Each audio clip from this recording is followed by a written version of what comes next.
It took a smack in the face from a car for me to first realise the power of a big vision. It was 2013. I was living in Sydney, and up until that point, I'd planned about as far ahead as the next holiday or night out. And then one day I was cycling home from work, and I was hit by a car, and in seconds my life changed.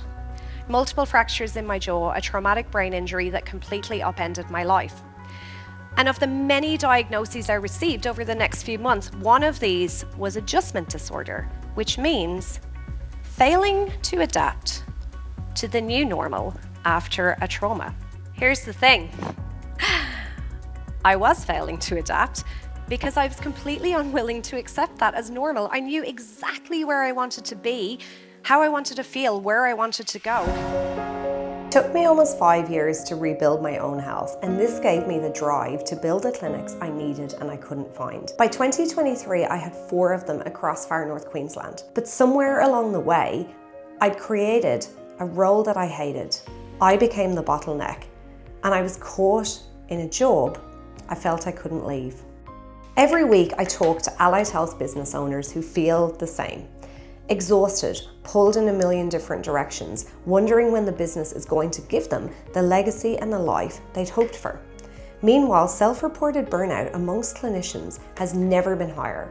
The AI efficiency tools we've been promised are not arriving quickly enough. And for a profession built on human performance, we're completely neglecting our own. I've been a long distance runner for 20 years, tens of thousands of kilometers. And the further I go on the road and the trails, the more I realize the lessons from endurance sports and leadership hold the key to building a business and a life that lasts. If we live to be 80, we only have 4,000 weeks on the planet. I'm over 40, that means I've got less than 2,000 Sundays left, maybe. We just don't have time to waste on fear and limiting beliefs. And so we must develop the capacity to drive through when things get hard if we really want to achieve our biggest dreams and visions.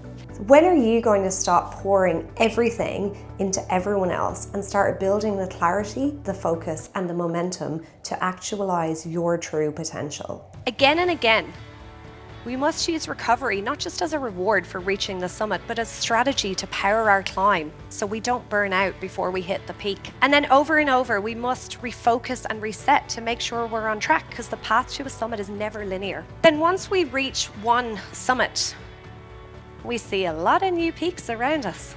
And so we must go back to our unique vision, our values, and what really matters to us, and decide, what do I elevate to next? I've stepped back from the day-to-day of my clinical business because I built it to perform beyond me. Now, I enable other clinic owners and leaders to do the same, to build a vision, to create the legacy, and to actually live the lives they set out to create.